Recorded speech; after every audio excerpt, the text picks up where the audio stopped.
What's up, YouTube? It's your boy Rojo, Convict's Perspective, joined always by my co-host, the big man, Big Flacco. Today, we have a little bit of energy. We're smashing and dashing and all that good stuff we do. Always. We're going to talk about a situation that transpired back in the days. You guys will probably be somewhat familiar with, what was going to happen to some certain people and what was prevented from happening and all that good stuff, man. But we got some information from a good source, man, and we're gonna share it with you guys, and it's interesting. So I'm gonna let Flacco do his thing. All right, how you guys doing out there? This is going to be a very, very long, interesting spiel, man. But bear with me and stay tuned. This is going to get really interesting, man. So we're going to talk about the green light that occurred on two prosecutors out of Santa Clara County. Instead of using their last names, I'm going to use their first names, Catherine and Charles. Okay. So in order to understand this green light that was implemented by the NF and was part of the Operation Black Widow indictment case, let's do a little bit of back history about these two prosecutors. Okay. Charles made his way into the system as a district attorney back in the day. And from my understanding, he used to frequent in the social circles with a lot of gang task force cops from SJPD at that time. And this allowed him to elevate to where his understandings of gangs and so forth, to where he started becoming a special prosecutor and grand jury scheme of things, him and his wife. And for 10 years, they were basically running all the grand jury indictments under any indictment regarding the NF and Nueva Raza. They were responsible for numerous indictments, numerous convictions on the NF and NR from the late 80s to the 2000s. Bobby Loco silence case, Wevel, all these individuals were indicted by this team right here. Okay. And in the process of that, this is from my understanding and from things that we've heard, is they became basically celebrities as far as being DA district attorneys that were famous for these cases. There was a lot of money that was invested in these cases at that time, millions and millions of dollars. They were in the newspapers, they were on the media, they were on the news, all kinds of different platforms at that time. And so, there was a general at that time named Joseph Pinky Hernandez. He was also caught up in these indictments regarding Silent and Wevel and all that, man. And at that time, they wanted to push for the death penalty on Pinky. He was found guilty in trial, but was not given the death penalty. So basically, he wasted the taxpayers' money because he was already doing a life sentence just to get a couple more convictions on his jacket. So they were very upset about that, very adamant about their distaste for the NF. And the process of them doing these interviews, right, from numerous sources we talked to that were out there around this time, they said that they started to get that Hollywood type mentality. That they were above everybody else when it came to everything regarding the NF. They started doing speaking engagements. They started going on the news and in TV, right? Now, this is a part to where, from the people that we've talked to, we cannot confirm that this was ever said by them. But let me get to where this information ended up getting up to. There's something circulated that they came on media, whether it was on the news or TV, I don't know the platform, and that they referred to the NF as a bunch of punks, gutter trash, the scum of the earth, right? In those terms. It wasn't like, okay, one thing about, numerous district attorneys and law enforcement officers and federal investigators that investigate the NF, a lot of times they're doing a job and they still look at the NF, their leadership, their structure, and how they operate in respectful terms.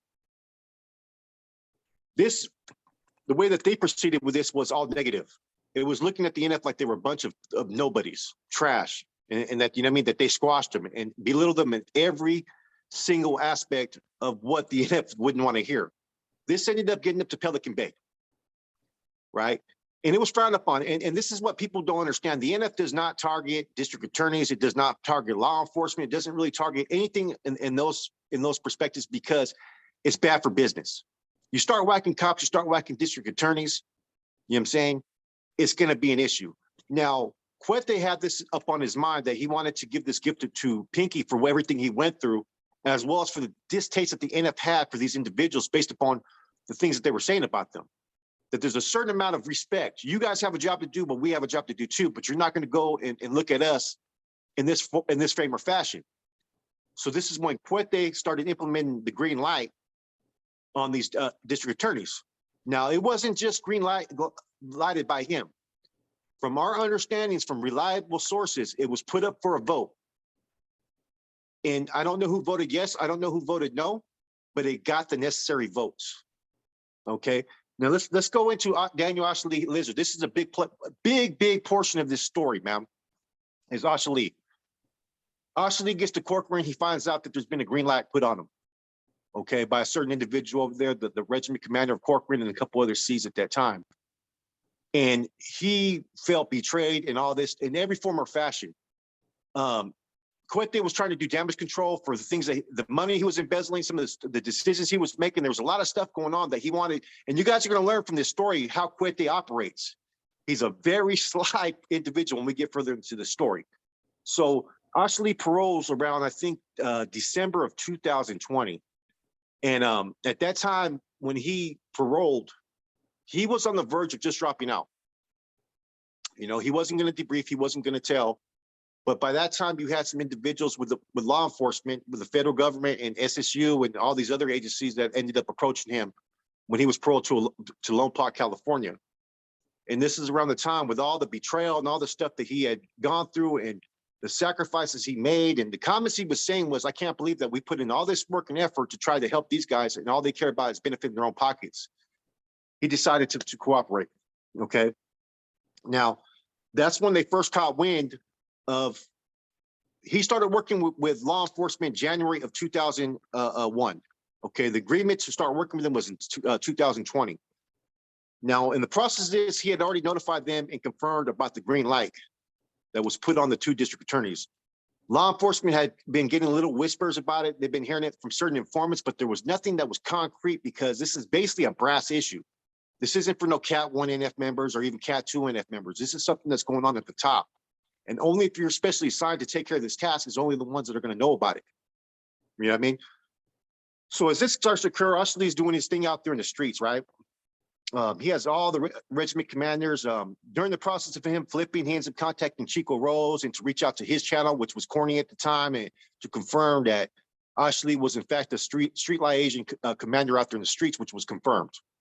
Therefore, all said channels out in the street started to report at that time to Ashley, except for those that were working directly with some generals that were smart. Okay, so we're going to keep on going about this. So Ashley's doing this thing, and you know, law enforcement's heard about this. You know what I mean? They've already put security blankets basically on both district attorneys at that time. You know what I'm saying? Because of these claims, and they had to substantiate where they were coming from. The plan to put this in motion had already been going on for over a year. And we're going to get into more details about this. Everything that I'm saying is pretty damn accurate. There's no discrepancies here. These are actually facts to this, everything I'm saying right now. So as that's going on, they end up having a meeting.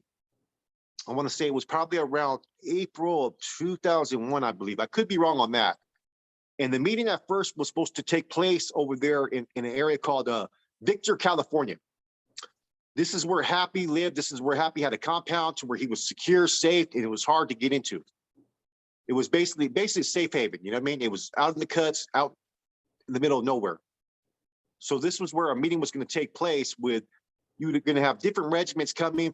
People from San Jose were going to come, like Chico Rose, people from Tulare County, Silent Mendoza. All the regiments were going to come out there and report to a meeting to report to Ashley. Now, what Ashley did do was he was already working with the feds at this time. So they couldn't, and he already had some people that were working. He had a driver that was FBI agent. They had all kinds of other stuff that was going on in the course of this. So when Ashley was meeting up, he had a female with him that people thought was his lady, but the whole time this was an FBI agent. And he was telling everybody that this was his driver. So she could catch wind and kind of verify, corroborate anything that she's seen or heard. And even Ashley would try to play it off like, hey, let's go talk over here sometimes. You know, that's my driver, until they got comfortable. And then therefore they were able to expose more information in front of this FBI agent. So as soon as he does that, he contacts Happy. He wants Happy to meet up with him first. Okay. When Happy hears this information, man, this is all confirmed fact. This is from people who actually interviewed him afterwards, and Rojo can confirm this. Happy immediately got scared.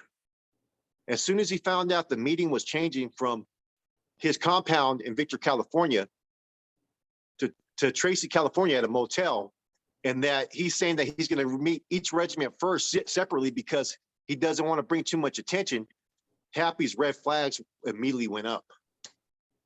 okay, immediately. Now, I'm gonna tell you guys two things that came in the course of this investigation of Operation Black Widow. Happy Henry Cervantes was supposed to be one of the shooters to take out the district attorneys. The other person who was supposed to partake in this hit was none other than Daniel Ashley Lizard Hernandez. The fact that if Ashley Lizard would have tried to remain in good standings, this hit may have went down with the district attorneys. Okay, so let's get back to Happy on that. So as Happy's going on, the feds have their whole setup. They have everything monitored. They have everything wired. They have their surveillance outside. They got a bunch of construction guys, a bunch of people you wouldn't even know. You know what I mean? They look like just regular John Does that are surveilling everything that's going on there. So at the whole time, they got surveillance on Happy. Happy came, man. This is what they said when Happy got there, man. I guess Happy actually told investigators, and Rojo can confirm this and correct me if I'm wrong, that he thought he was going to get hit when he was going to meet the meeting. He actually told Operation Black Widow investigators this, that he thought he was going to die. And on numerous occasions on that way to that trip to the motel, that he thought about digging up all the cash that he had hidden and taking off to Canada. He told his wife, this may be the last time you see me. He was paranoid, he was scared. So when he shows up, and this is all stuff that they got in all their transcripts of watching him and observations. He gets out with a 12-pack of Corona, as they say. And he gives his wife the longest hug in the world, which you got to kind of respect Happy, because he thought he was going to get waxed. He seriously thought he was going to get killed. He didn't think he was pulled up. I mean, he pulled up, he hugs his wife, right? And they say that they see him walking with a 12-pack with his head down like this. And then he kicked some cardboard, man. Like he was pissed off, like he thought he was going to die. So they get to the motel room, right? And Rojo, if I'm wrong in anything I'm saying, bro, from our conversations that we had and the reports we read, let me know. You're on point, bro. Okay, so he gets in the room and they start talking. And then Happy's already kind of a little bit nervous. They're drinking beers, and you know what I mean? You know, Ashley sends his driver, oh, you got to go. It's all just a ploy, you know what I mean?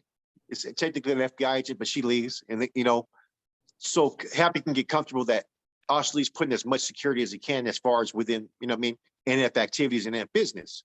So as they're talking, man, Ashley's already been instructed by his handlers, because Ashley around that time had already revealed that he was supposed to be one of the ones to partake in that hit. So his handlers wanted him to get out of Happy information about the hit, the conspiracy to hit these DAs. So in the process, I mean, they say that from the video cameras and the surveillance there, they said that Happy's head's down and he's like this, drinking a beer, and he's like tripping and stressing and just like this. He doesn't know what's going to happen. And he gets confronted about this is where it kind of gets a little funny. Okay. He gets confronted, right, about, and I'm gonna have a shocker when we get to the end of this, right? You guys are gonna trip on this. He gets confronted, have you done the recon? Have you done surveillance? He was supposed to be doing all this stuff up until Ashley gets out. And what he said that he couldn't, because the district attorney's office had retinal security senses, which is your eyes. That the only way to get anywhere near the district attorney's office, you have to go through their eyes and this and that. So we already know what time it is, man. You know what I'm saying? And he was making all, you know, you could tell that he didn't want to do it. Who could blame him? Who really wants to go wax the district attorneys? You know what I'm saying? And finally, Ashley did as he was instructed, right? And told him, you know what, man, this is too hot business. We're not going to do it. And they say that from the video camera and the wiretaps, that Happy just got smiled, got all excited, like, yeah, that's what I was saying. You know what I mean? Why are we going to do this? This is too hot business. You know what I mean? And started talking about, got all animated, his whole demeanor changed and stuff, right? He started talking about, man, we're going to knock off armored trucks and stuff over there in the valleys, man. They go into the orchards. We'll just hit them there. And he started getting excited, started drinking his beers. And they say that when he left from the meeting, when he went in there, he had his head down like this, thinking he was going to get killed. He was skipping, basically. You know what I mean? So a little bit more information about this, okay? Not only was Ashley given the directives to take out the district attorney, right? The orders came from Cuete, right? Cuete actually put this up for a vote. So they had the authority to green light these two district attorneys. Okay. But the other directive that Cuete gave Ashley was, after you guys do the hit, we want you to kill Happy. That's a shocker right there. This is all came from Ashley's, basically from Ashley's debriefing report, debriefing account. So you guys could take it what it is. As you guys all know, Ashley was very deeply involved. He was holding that position out there in the streets. So I do not know. That's one thing I'm gonna sit there and say. I don't know if this was Cuete maneuvering to cover shit up, because you know that's a kind of a serious charge. Maybe he had that trust for Ashley, but he didn't have that trust for Happy. I don't know if that would. You would think that they would have had a vote to make that kind of decision on that. Am I right, Rojo, or not? Should, yes. You know what I'm We've seen saying? in the past, though, that what you're supposed to do and what you do isn't always necessarily the same, but yes, there had to have been an approval. So we asked, and there's no confirmation as far as if that was actually given approval or was Cuete running rogue on that situation. I don't know. I'd have to think that it had been given approval. And now that we're there, you know what I'm saying? Here we are. So, you know, that's a story in a nutshell. They were able to law enforcement were, you know, law enforcement are 10 steps ahead of everything. You know what I'm saying? And they had caught wind of this situation way in advance. But the things that I heard, as far as, you know, part of me happy, I'm like thinking in my head, like, why are you even telling prosecutors you thought you were going to get killed? You know what I mean? Then again, you're caught. You already know that they got everything on you. There's nothing you could change. You're not revealing anything. You know what I'm saying? But I just would have thought that maybe he would have said, you know what, go fuck yourselves. You know what I'm saying? So, you know, you can't say nothing negative for him talking to the investigators. You know what I mean? But I thought it was kind of out of character for him to tell that the investigators that he thought he was showing up to his death and that he actually thought about leaving. You know what I'm saying? Yeah, that's kind of enough to get you in a little bit of trouble right there, bro. I mean, Yeah. are you revealing nothing? No. Are you showing a possible act of potential desertion? I mean, that's a shaky line right there, man. This whole situation's shaky, though. I mean, yeah, you know, the district attorneys were talking mad stuff and going above and beyond, you know, doing their professional duties to lock up these people. I mean, that's their job. You know, that's what they do. The NF's out there to do what they do based on the decisions they make, their constitution, and what they vote on. Them guys, they're supposed to prevent that. All the little nothing but punks and why would anybody be in that organization and all Gunner those kind of trash. things. You know, some of them guys, bro, they're not going to tolerate that. Is it bad for business to whack police, district attorneys? No doubt Yeah. about it. They're going to Yeah. bring every resource they have to bring those to justice and bring all the collateral damage they can possibly bring you. Does it set a precedence that we're not going to tolerate anything from anybody when it comes to disrespect or anything like that? It does. They voted on it apparently. We don't know 1,000%, but you would think so. That's a huge task that somebody would try to go rogue on. I don't see anyone trying to do something that serious, not even Quentin. Well, see, the DA's kind of got a little too personal with it, man. You know what I mean? Yeah, And, no doubt. and the key part to it, the reason why they were kind of taking it too personal is they got Pinky on a couple murders. They wanted the death penalty. Pinky's already doing life, and Pinky's never going to get out. We all know that. So him being found guilty after they're wasting all those taxpayer money, right? Because we already know he's the one that gave the directives to go out there and start cleaning up the hermits out there in the streets, start getting rid of the NF dropouts, and start making examples out in the streets. He was one of the main ones that pushed that issue. He gets indicted on that. He goes to trial, gets found not guilty. They go through the penalty phase to try to give him the death penalty. They didn't want to give it to him. So these district attorneys got pissed off. This is from our understanding. And this is, okay, whether they did or not do these things is a key factor here. We cannot see that they actually did. But this is what got up to Pelican Bay. You know what I'm saying? These are the rumors that were circulating up there, that this is what they said. You know what I mean? Therefore, it caused a little rift up there, and they wanted to set an example. You know what I'm saying? Yeah, you guys have a job to do. You know what I mean? Just like they have a job to do. But there has to be some type of level of respect to where you're not disrespecting what we're doing. When you start throwing out names on a personal level and start taking personal attacks, you're subject to people wanting to go after you. You know what I mean? Yeah, no doubt. You know, and I know them dudes, especially in that time frame back then, they weren't playing. You know what I mean? They weren't playing at all, you know? they're not going to take any slights. They're not going to do any of that, man. But that's a huge risk. That's a huge. That would have been that would have changed everything if they would have done that. That would have been like a whole nother wave of It would stuff. have it would have destroyed them, I think, bro. I think it would have really destroyed the organization. The NF would not be existing. They would have came down like hell. And if you think about it, bro, ever since Operation Black Widow, law enforcement has evolved. You know what I'm saying? They are way more. Operation Black Widow. One thing was the indictments with Bobby Loco and all them. Those indictments happened after they already did numerous murders. You get what I'm saying? Operation Black Widow, they were seeing murders before they happened. They were catching everything in the web that was all connected together. That's why they called it Operation Widow. I mean Black Widow. You know, and this is since that point, law enforcement has learned. They've trained and they've advanced to where they are 5 steps ahead of what they're employing, deploying informants here, getting information here, tactics and all that. They got everything. And nowadays, the things that were going on in the 80s, 70s, and even some part of the 90s can no longer exist today. You cannot even take any type of action. It's just bad for business. Yeah, I agree. Yeah, that would have been detrimental. The fact that they agreed on it, man, it's even kind of excuse me, it's even a trip to me, man, that they would even vote and agree on that. You know, there's got to be some people you got to let slide, bro. And in that situation, man, you know, you kind of got to let them people just talk, you know, and beat them on the streets with being successful against them and not getting caught up by them and continuing to fulfill your objectives. You can't. I just Plus, don't see any that's what sign happens. that could be. That's what happens when you lose time with reality. You get what I'm saying? You're no longer living in reality of the terms of becoming modernized of what's going on out there. Really, like they were trying to tell you to do fucking, you know, cowboy robberies out there and shit. You're like, man, that shit doesn't work no more. So they still got the mindset that maybe this is like the 70s, because a lot of those dudes haven't been out since, like, they've been down since the 70s. A lot of those cats have. You know what I mean? You know, Cornell was, you know, people think about the people that had the ability to vote at the time. Quentin's been down since the 70s.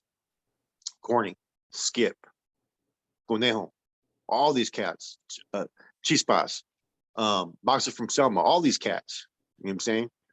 So it only takes a certain amount of votes to get something passed. So even if someone else said no, I'm pretty sure that they had enough people to push this forward, man. You know? Yeah, maybe, you know, back then, the chances of being successful on something like that were way higher.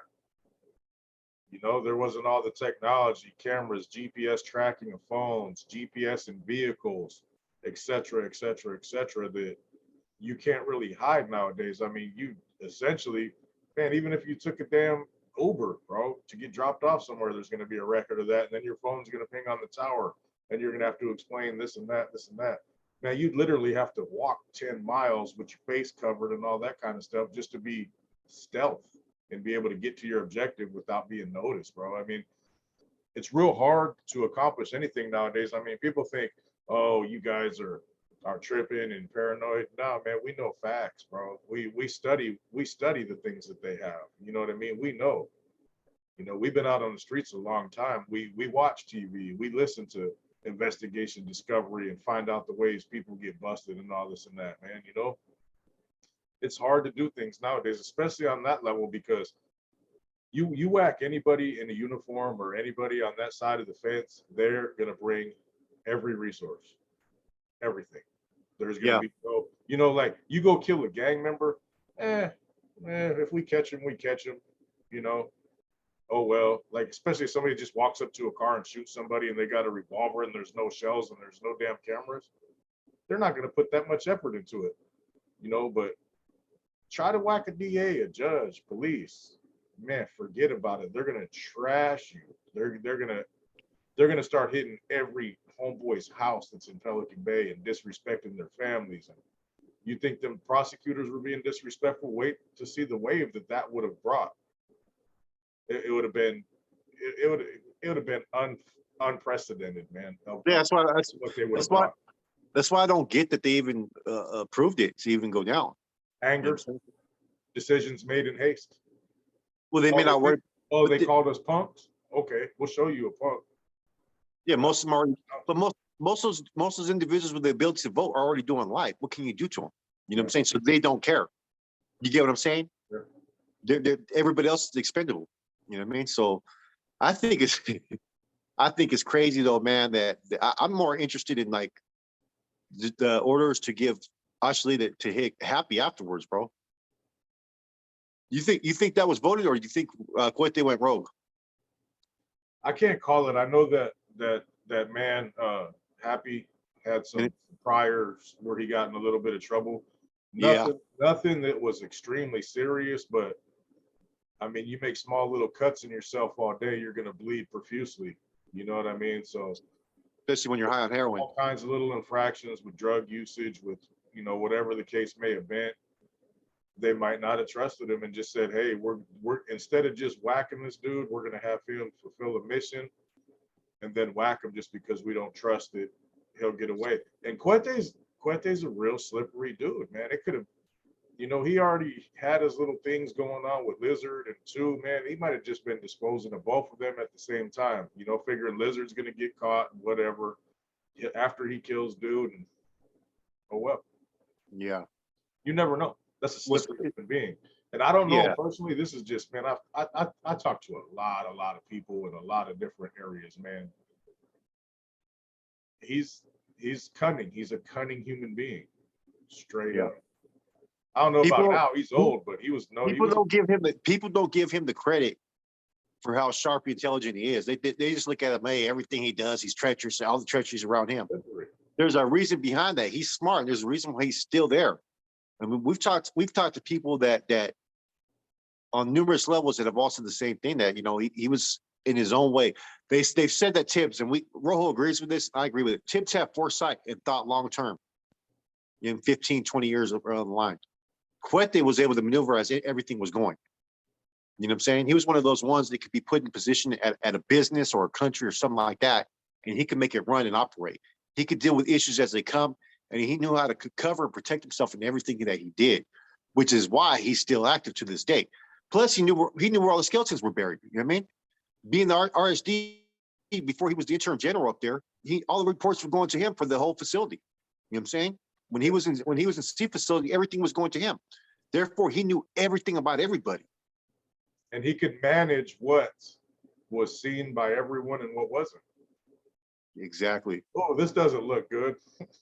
I mean, he was a sharp dude, bro. There's no doubt about it. We just until recently, I had no clue how good at his job he was. He was good at his job, whether it's being a sneaky dude or being, I can't call it. I don't know his long-term goals and what he thinks, man, but he was good at his job, bro. Straight up.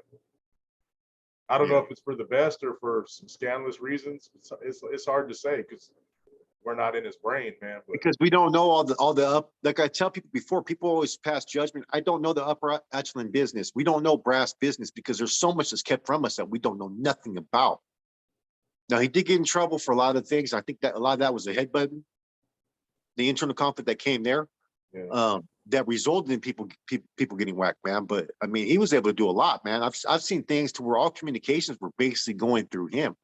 I mean, he did hold the interim general position for a while, but even as a non-acting general, it seemed like the positions that he was able to hold had more authority sometimes than even the higher offices, believe it or not. You get what I'm saying? It's kind of a trip, man, how you looked at how much things that he was directly involved and how much channeling went directly through him. The thing is with those positions, man, you get voted in by your equals. You know what I mean? So everybody else, apparently felt that he was capable and well qualified to hold those positions. So, I mean, you can't only blame him for any of actions, man, because all those dudes had to take a vote to get him into those certain spots. And everybody else has their own little issues that no one knows about too. Let me ask you something since we're on this, right? Okay, so DC was the #1 captain for a long, long time, right? So when people had to fill those interim general positions, why did they bypass DC and put people like Cuete or Skip in that position at that time? Why did they do that? Was that because his reading and writing? Well, I mean, he learned how to read and write, you know what I'm saying? But he wasn't, man, how do I say this respectfully? Because I respect the dude. He wasn't Tibbs. He wasn't Quete. He wasn't corny. He wasn't Pinky. He didn't have the business acumen, Acumen. strategy, foresight. Um, he was one of them dudes, man. In all respect to him, you know what I'm saying, that was recruited to be a killer, bro.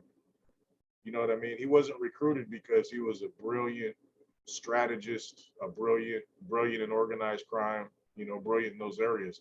He was recruited as a killer. And longevity and dedicated service got him into those positions, you know, that high office.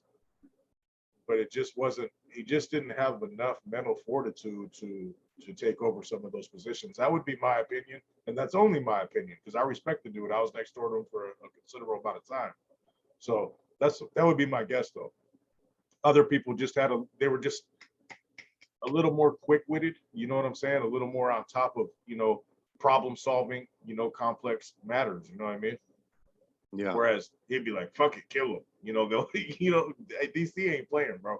I've heard him, you know what I'm saying? Man, kill the motherfucker, you know, but he just wasn't on the intellectual level of some of the other people that they allowed to pass by him. I mean, and that's all there is to it. And no disrespect to him because there ain't nothing soft about that old man. Yeah. So basically, you know, this whole scenario could have went three ways. You know, either Ashley could have, you know, remained active. You know, he probably would have ended up catching, you know, he would end up catching the case. Those two district attorneys probably would have got whacked. You know what I'm saying? Because say what you want about Ashley, everybody. Ashley, Rojo can confirm this. Rojo didn't want to do any business with him, but Rojo can confirm this. Ashley was with that action. He's dangerous. He's dangerous. That dude was a beast. You know what I'm saying? He was a hitter. You know what I mean? The dude was no joke. The thing with him too, man, is he had the ability, he could talk well. You know what I mean? He could get you in line with what he was saying, even though your better judgment's probably telling you that's not the brightest idea, he could get you on board. He's very, very shifty and very crafty. You know what I mean? But he's very that was a too. dangerous human being. There's no doubt about it. He's very direct too. He doesn't sugarcoat nothing. No, you know what I mean? He was not. He would like personally, I wouldn't fuck with him because I know, and fortunately, I didn't have to. You know what I mean? But you know, he was with the business, bro. He was with the business. Like if you want to take out Lizard, he's gonna fight back. I mean, he's not gonna run. He's not gonna do that, and you better come correct. I mean, he's passed away now. You know what I'm saying? So it's irrelevant here or there. But he was nobody to play around with at all. 0%. Yeah. So that was a big decision there. That decision right there was crucial in Operation Black Widow. You know, him being told from what I was told, that it was told to him that there was a green light put on him, which got reskinned afterward. I don't know. That's kind of the one thing that didn't make sense. A green light was put on, but then it was reskinned. You know what I'm saying?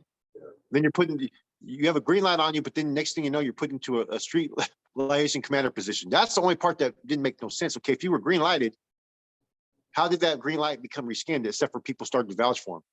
From my understanding, I know the dudes in courtroom were vouching for him too, you know what I mean?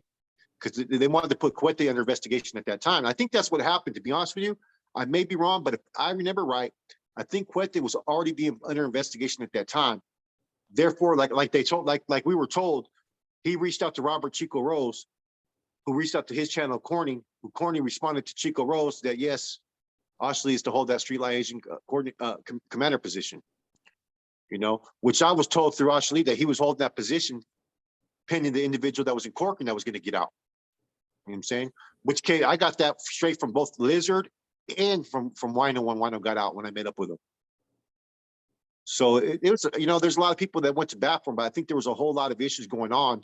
There was so much chaos at that time that a lot of those dudes up there, believe it or not, were either under investigation or people were filing complaints. There was a lot of complaints being filed against people up there in the Bay. Just because you're holding the captain, you're filling the captain seat or you're a general position, does not mean someone can't file that complaint against you. And if you get the support of others and it speaks volumes, people are going to want to hear what's being said. you know where all those complaints went too, right? Tips. You know, Yeah. so there's a lot of stuff that we do not know. I bet you Rojo probably knows a lot. I bet you Rojo probably Xeroxed all of it. Yeah. Yeah, I probably did. You know what I mean? Probably did. It's all in code words. You don't even know what the hell it says. Yeah. Yeah. I mean, you know, when you start to look back about any potential animosities, man, you know, when you're the investigator in between internal matters and you come to some sort of decision about, you know, the outcome of that investigation, there may be lingering animosity over time as well. You know, shit that people don't forget about 30 years later, you know, they can play a role. You know, nothing's perfect. You know, that group ain't perfect. The police ain't perfect. Government ain't perfect. Nobody's perfect. And there's a lot of times personal feelings and animosities and opinions, they get in the way of sound judgment. You know, Yeah. we don't know if that's the case or not, but there's always little things that people are striving for. You know, you're not supposed to have any type of personal goals or ambitions or nothing. It's all about the Oh, organization. That doesn't happen because people are human beings, you know, but they're difficult times, man. I'm yeah. surprised. Hey, Rojo, Greenlighted. if it wasn't, if they weren't aspiring for certain things and certain positions that give them those petty permissions that they get, you know, that authority, then they wouldn't have no problem relinquishing their positions when they were sent up to the feds. Yeah. There's a reason why people want to have or the whole D facility dilemmas, all that. It all stems from position power struggle. and entitlements, you know. That's what it all stems for, is power and money. Money and the power. So yeah. I would have never voted for it personally, but that's just me. I think it's kind of hard, like it's kind of hard to put yourself in those shoes back then, how you think, what you would have thought at that time. You know what I'm saying? Like today, now, I don't think there's, unless you have some of those heinous crimes or something like that. And we know what I mean by heinous crimes. Those are the only ones I'm like, whack. You know what I mean? Other than that, it's kind of hard for me to, you know, take myself out of who I am today and put myself back into how I used to think back then. Because back then I probably would have been like, whatever needs to be done, whatever we have to do. You know, that would have been the mindset. Think about this, man. You got a shooting on the streets. You see them quite often. 6, 7 cars will pull up, a couple detectives. Think about when you see on the news when a cop gets shot, the response. Oh yeah, it's over. Everything within a mile of there is flooded. Like every law enforcement officer, sheriff, county, highway patrol, the feds, the Department of Justice. That's the kind of, I mean, that's a simple thing that'll show you on the news, man. You get a shooting with a regular civilian, you know, that little certain squad will come, the little investigation homicide unit will come. When a cop gets shot, bro, it changes the whole, it changes, man. That's all there is to it. How often you hear about cop killers getting away? It usually ends either in a standoff or them dying. If you do 2 prosecutors, bro, it's over for you, bro. And now, with your families, everybody. And now with the technology that the feds have, you could be up in that prison cell right now, sending stuff through Wicker and all this stuff, thinking that your communications are not. They know all your communications. So whatever you're sending on a phone, they have all links, everything that you're sending nowadays. There's no safe passage anymore. They've infiltrated every one of these groups on every one level. Just because they're not letting you know what's going on now, doesn't mean that they don't know everything that's occurring. They've been able to infiltrate everything. There's no secret passes. There's no self-security. There's none of that stuff, man. The feds are 10 steps ahead, period. That's what I've tried to say before, man. The technology that we get these, you know, these state-of-the-art phones, applications, laptops. Everything we have has been available to the government for at least 5 or 10 years. So the things that they're using to counter what you have now, it's you have no chance. You know, They're sending messages through emails from pen to pen through these encrypted sites. They don't realize that all that shit's already being deciphered. They know exactly what's being sent. They've already been building cases. Watch, that's all going to come out soon. So people think they're on their cell phones doing transactions, doing business, and it's all safe. It's not safe. That's on you if you want to take that risk. Yeah, I mean, there's ways to get around it, man, but they're few and far between, and you got to Yeah, they've infiltrated. They've infiltrated that, bro. pay because they have the sharpest brains in the world working against Yeah. the truth. Anyway, man, that's a good story about the green light that was put on them damn district attorneys. And happy. It never transpired. Yeah, and you know, there's a real good chance Happy would have got it too if it would have went down. I found the story very interesting. Me and Yeah. Flocka were listening to it, like, but that's about it, man. You got anything else, Flock? No, I think people are going to be shocked by the story as it is. I think it's a very I'm going to tell you guys this, man. You know, we do a lot of disclaimers and stuff before we do videos. This video is going to be pretty damn accurate, man. There's not going to be too much things that you can take for as showing discrepancies or inaccuracies. This is pretty accurate. No doubt. It's never before been heard anywhere else either as well. All right, you two, man. Have a good rest of your day. We appreciate you guys. We'll see you live later on. Make the best of it. We're out of here.